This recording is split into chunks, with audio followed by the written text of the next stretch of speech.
Online classes में आप सभी स्टूडेंट्स का स्वागत है।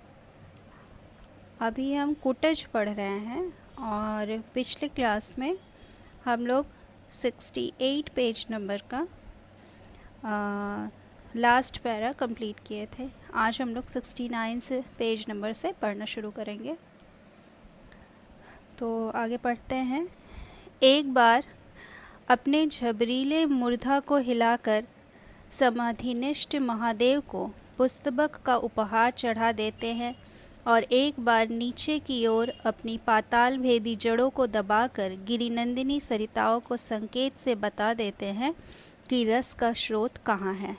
जीना चाहते हो, कठोर पाषाण को भेद कर पाताल की छाती चीर कर अपना भोग्य संग्रह करो। वायुमंडल को चूस कर झंझा तूफान को रगड़ कर अपना प्राप्य वसूल लो। आकाश को चूस कर आकाश की लहरों में झूम कर उल्लास खींच लो। कुटज का यही उपदेश है।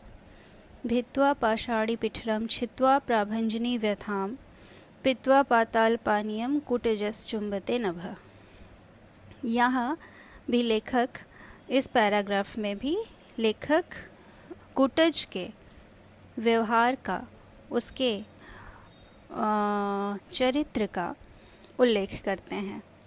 वे बताते हैं कि कुटज कैसे विषम परिस्थिति में भी अपने को जीवित रखता है।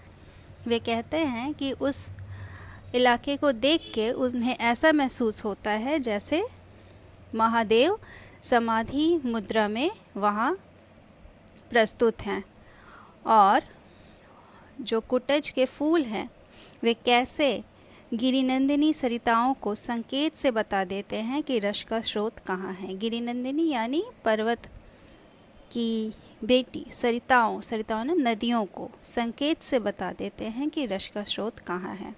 जीना चाहते हो तो कठोर पाषाण को भेद कर, यानी कठिन जो कठोर पाषाण है, पत्थर, उनकी भी छाती चीर कर कैसे कुटज अपना भोजन, अपना प्राप्य वसूल लेता है। आगे लेखक लिखते हैं, दुरंत जीवन शक्ति है, कठिन उपदेश है। जीना भी एक कला है, लेकिन कला ही नहीं तपस्या है। जियो तो प्राण ढाल दो जिंदगी में, ढाल दो जीवनी रस के उपकरणों में। ठीक है, लेकिन क्यों? क्या जीने के लिए जीना ही बड़ी बात है? सारा संसार अपने मतलब के लिए ही तो जी रहा है। याज्ञवल्क्य बहुत बड़े ब्रह्मवादी ऋषि थे। उन्होंने अपनी पत्नी को विचित्र भाव से समझाने की कोशिश की कि सब कुछ स्वार्थ के लिए है। पुत्र के लिए पुत्र प्रिय नहीं होता, पत्नी के लिए पत्नी प्रिय नहीं होती, सब अपने मतलब के लिए प्रिय होते हैं। आत्मनस्तु कामाय सर्वप्रियम भवति। विचित्र नहीं है यह तर्क। संसार में जहाँ कहीं प्रेम है, सब मतलब के लिए है। सुना है पश्चिम के हॉब्स और हेल्वेशियस जैसे विचारकों ने भी ऐसी ही बातें कही हैं। सुन के हैरानी होती है। दुनिया में त्याग नहीं है, प्रेम नहीं है, परार्थ नहीं है, परमार्थ नहीं है, केवल प्रचंड स्वार्थ। इस पैराग्राफ में लेखक के अनुसार कुटज के वृक्ष में जीवित रहने की असीम शक्ति है। वे कहते हैं, अत्यंत विषम परिस्थिति एवं वातावरण में भी कुटज हरा भरा झूमता रहता है और इसी प्रकार मानव समुदाय को कठिन उपदेश देता है। वे हमें बताता है कि वास्तव में जीवन भी एक कला है। जैसे तैसे जीवन बिताना कोई जीवन नहीं है। गिड़गिड़ाते, दया की भीख मांगते या रोते झिंकते जीना सही नहीं है। जीवन को वो एक कठिन तपस्या कहते हैं, एक साधना कहते हैं। यदि जीवित रहना ही चाहते हो तो जिंदगी को उत्साह से, संपूर्ण मन से जियो। जीवन के अंग अंग को आनंद और उमंग के साथ भोगो। दुख और शीत घाम हर परिस्थिति में मन को उल्लास से पूर्ण बनाए रखो। परंतु यहाँ पे प्रश्न ये आता है कि केवल जीने भर के लिए जीवित रहना कोई प्रशंसनीय बात नहीं है। जीवित रहने के लिए कोई एक लक्ष्य होना चाहिए। प्रायः ऐसा देखा जाता है कि सारा संसार सिर्फ अपने लिए जी रहा है। जीवन के सारे क्रियाकलाप स्व के सुख का लक्ष्य बनाकर चल रहे हैं। और यहाँ उन्होंने याज्ञवल्क्य ऋषि का भी उल्लेख किया है, जो कि महाराज जनक के गुरु थे और एक ब्रह्मज्ञानी थे। उन्होंने अपनी पत्नी को भी वानप्रस्थ लेने के वक्त एक उपदेश दिया था। उन्होंने उनसे ये कहा था कि संसार के सारे प्रियतम संबंध स्वार्थ पर ही आधारित हैं। पुत्र पर माता पिता का वात्सल्य उसके पुत्र होने के कारण नहीं होता, बल्कि अपने सुख के कारण होता है। और इसी प्रकार पति के लिए पत्नी पत्नी होने के कारण प्रिय नहीं होता, परंतु जीवन सुख स्वार्थ के लिए प्रिय होता है। और इसी प्रकार संसार में सभी अपने सुख के लिए प्रिय होते हैं। आगे हम पढ़ेंगे। यहाँ लेखक लिखते हैं कि भीतर की जिजीविषा, जीते रहने की प्रचंड इच्छा ही अगर बड़ी बात हो, तो फिर यह सारी बड़ी बड़ी बोलियां जिनके बल पर दल बनाए जाते हैं, शत्रु मर्दन का अभिनय किया जाता है, देशोद्धार का नारा लगाया जाता है, साहित्य और कला की महिमा गाई जाती है, झूठ है। इसके द्वारा कोई न कोई अपना बड़ा स्वार्थ सिद्ध करता है, लेकिन अंतरतम से कोई कह रहा है, ऐसा सोचना गलत ढंग से सोचना है। स्वार्थ से भी बड़ी कोई न कोई बात अवश्य है, जिजीविषा से भी प्रचंड कोई न कोई शक्ति अवश्य है। क्या है? तो यहाँ लेखक कहते हैं कि यदि स्वपोषण ही जीवन का आदर्श और लक्ष्य है, तो तमाम मानवतावादी सिद्धांत व्यर्थ हैं। प्रायः ऐसा देखा और पाया जाता है कि विभिन्न संप्रदायों के धर्मगुरु और मनीषी मानव के लिए कल्याण की बात अपने उपदेशों के माध्यम से व्यक्त करते हैं। शत्रु संहारक भी यही कहते हैं कि मानवता मूल्यों का हनन करने वाले आतताइयों का मर्दन करके लोक कल्याण को सुखी बनाना चाहते हैं। वे आज देश में तमाम राजनीतिक दल और संगठन भी यही कहते हैं कि उनका एकमात्र उद्देश्य देश की उन्नति करना है। लेखक के अनुसार इन सबकी मीमांसा, सबकी इच्छा करने की यही प्रतीत होता है कि सभी सिद्धांतों के मूल में स्वार्थपरता ही भावना निहित है। लेखक के अनुसार स्वार्थ हित की यदि जीवन के आदर्श की नियति है, तो यह एकदम भूल है। वास्तव में लेखक सब जन सुखाय, सब जन हिताय को ही आदर्श जीवन का मूल मंत्र बनता है। मतलब सबका सुख में ही सब जनों का हित अंतर्निहित है। तो आगे हम देखते हैं क्या लिखे हैं लेखक। याज्ञवल्क्य ने जो बात धक्का मार ढंग से कह दी थी, वह अंतिम नहीं थी। वे आत्मनः का अर्थ कुछ और बड़ा करना चाहते थे। व्यक्ति की आत्मा केवल व्यक्ति तक सीमित नहीं है, वह व्यापक है। अपने में सब और सब में आप, इस प्रकार की एक समष्टि बुद्धि जब तक नहीं आती, तब तक पूर्ण सुख का आनंद भी नहीं मिलता। अपने आप को दलित द्राक्षा की भांति निचोड़कर जब तक सर्व के लिए न्यौछावर नहीं कर दिया जाता, तब तक स्वार्थ खंड सत्य है। वह मोह को बढ़ावा देता है, तृष्णा को उत्पन्न करता है और मनुष्य को दंडनीय कृपण बना देता है। कार्पण्य दोष से जिनका स्वभाव उपहत हो गया है, उसकी दृष्टि म्लान हो जाती है। वह स्पष्ट नहीं देख पाता, वह स्वार्थ भी नहीं समझ पाता, परमार्थ तो दूर की बात है। इस पैराग्राफ में भी लेखक कहते हैं कि याज्ञवल्क्य की ही बात कहते हैं। वे कहते हैं कि याज्ञवल्क्य ने अपनी पत्नी को उपदेश करते समय कहा था, आत्मनेषु कामाय सर्व प्रिय भवति, अर्थात मनुष्य को सभी व्यक्ति अपने कारण प्रिय होते हैं। पुत्र होने से पुत्र, पत्नी होने से पत्नी या पिता होने से पिता प्रिय नहीं होता। सब केवल अपने सुख के कारण प्रिय होते हैं। वे कहते हैं कि आत्मनः का अर्थ केवल अपने लिए करने से तो यह कथन आपत्तिजनक हो जाएगी। वे कहते हैं कि याज्ञवल्क्य के कहने का ढंग कुछ रूखा था। कहते हैं ना कि याज्ञवल्क्य ने धक्का मार ढंग से, यानी उनका वो जो रूखा ढंग से वो कहते हैं कि आत्मन शब्द से उनका तात्पर्य एक व्यक्ति का अपना स्वार्थ नहीं था। आत्मा का जो सर्वव्यापक स्वरूप है, जिससे परिचित होकर व्यक्ति सब प्राणियों में अपनी छाया और अपने में सब प्राणियों को देखता है, यही अपने से उनका तात्पर्य था। जब तक व्यक्ति की ऐसी समदृष्टि न होगी, तब तक वह कभी भी पूर्ण सुख का भागी नहीं हो सकता। और उसी प्रकार व्यक्ति को भी सुख पाने के लिए अपने स्व का बलिदान करना होता है। यदि वह केवल अपने स्वार्थ में सीमित रहेगा तो उसे केवल आंशिक सत्य, मतलब कुछ सत्य की ही अनुमति हो पाएगी। वह जीवन की वास्तविकता से अपरिचित रह जाएगा। स्वार्थ ही मोह को बढ़ाने वाला है। स्वार्थ से ही मनुष्य का मन नाना प्रकार की इच्छाओं में उलझा रहता है। वह इतना कंजूस हो जाता है कि उसकी स्थिति दयनीय लगने लगती है। आगे हम देखते हैं कि लेखक ने क्या लिखा है। कुटज क्या केवल जी रहा है? वह दूसरे के द्वार पर भीख मांगने नहीं जाता। कोई निकट आ गया तो भय के मारे अधमरा नहीं हो जाता। नीति और धर्म का उपदेश नहीं देता फिरता। अपनी उन्नति के लिए अफसरों का जूता नहीं चाटता फिरता। दूसरों को अपमानित करने के लिए ग्रहों की खुशामद नहीं करता। आत्मोन्नति हेतु नीलम नहीं धारण करता। अंगूठियों की लड़ी नहीं पहनता। दांत नहीं निपोड़ता। बगले नहीं झाँकता। जीता है और शान से जीता है। काहे वास्ते, किस उद्देश्य से, कोई नहीं जानता। यहाँ भी लेखक ने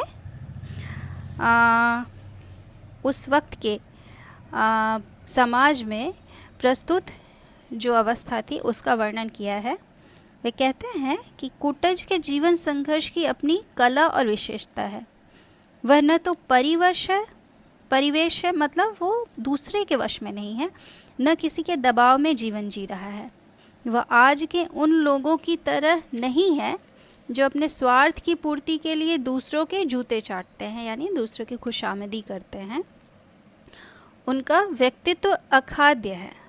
वह उन घिनौने व्यक्तियों की तरह नहीं है जो अपनी पदोन्नति के लिए अफसरों की खुशामद करते हैं। वह उन लोगों जैसे भी नहीं है चाटुकारों की तरह जो अपने स्वाभिमान को गिरवी रखकर दूसरों के दरवाजे पर भीख मांगते हैं। वह उन लोगों की तरह नहीं है जो पराये सुख का अभिलाषी बनकर दूसरों के सामने दीन दिखलाई पड़ते हैं। वह स्वावलंबी है और मनस्वी है। वह दूसरे को नीचा दिखाने के लिए तांत्रिक के पास नहीं जाता, यानी न नीलम धारण करता है। यही कारण है कि कुटज के जीवन जीने की कला लोगों के लिए आदर्श बन गई है। आगे लेखक कहते हैं कि मगर कुछ बड़ी बात है। स्वार्थ के दायरे से बाहर की बात है। भीष्म पितामह की भांति अवधूत की भाषा में कह रहा है। कौन? यहाँ कुटज कह रहा है कि भीष्म पितामह की भांति जो हम लोग देख रहे हैं, वो कहता है कि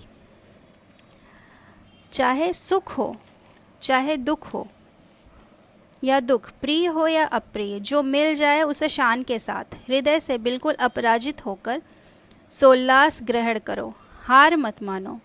सुखम वा यदि वा दुखम प्रिय या वा यदि वा प्रियम प्राप्त मुपासितम हृदय ने पराजित।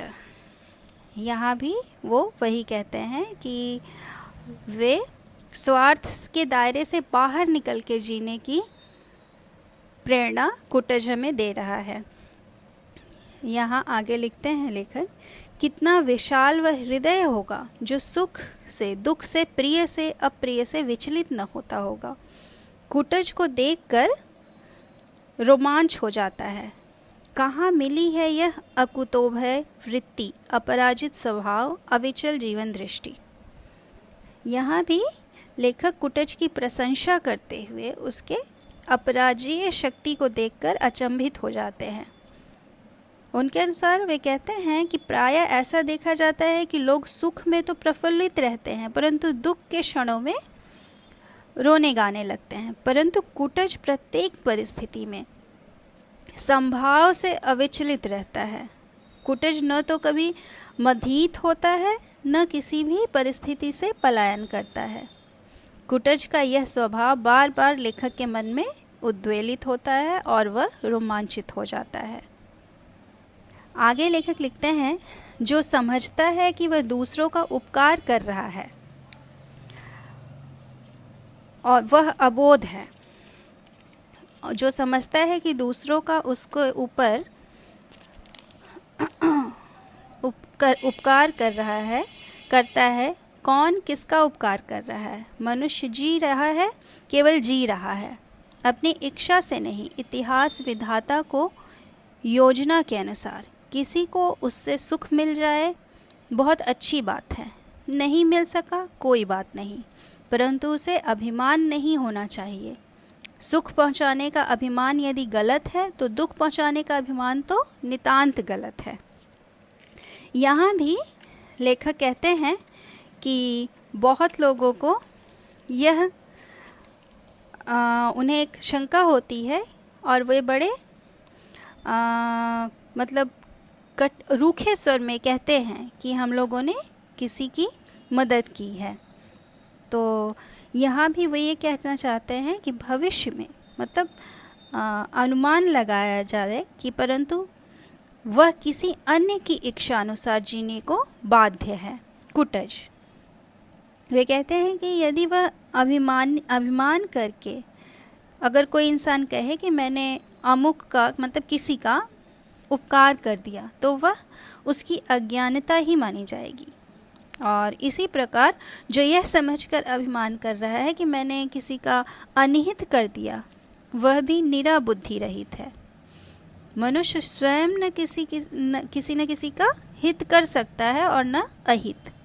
वह तो सृष्टि की किसी महान शक्ति का खिलौना है। वह अपनी इच्छा अनुसार जीवन बिताने को स्वतंत्र कहाँ है। उसके द्वारा किसी का उपकार हो जाए बड़ी बात है, और यदि किसी को सुख न पहुंचा सके तो कोई बात नहीं, परंतु अभिमान उसे शोभा नहीं देता। किसी को सुख पहुंचाने का श्रेय लेना यदि झूठा अभिमान है तो किसी को कष्ट पहुंचाने का दावा करना तो उससे भी बड़ी भूल है।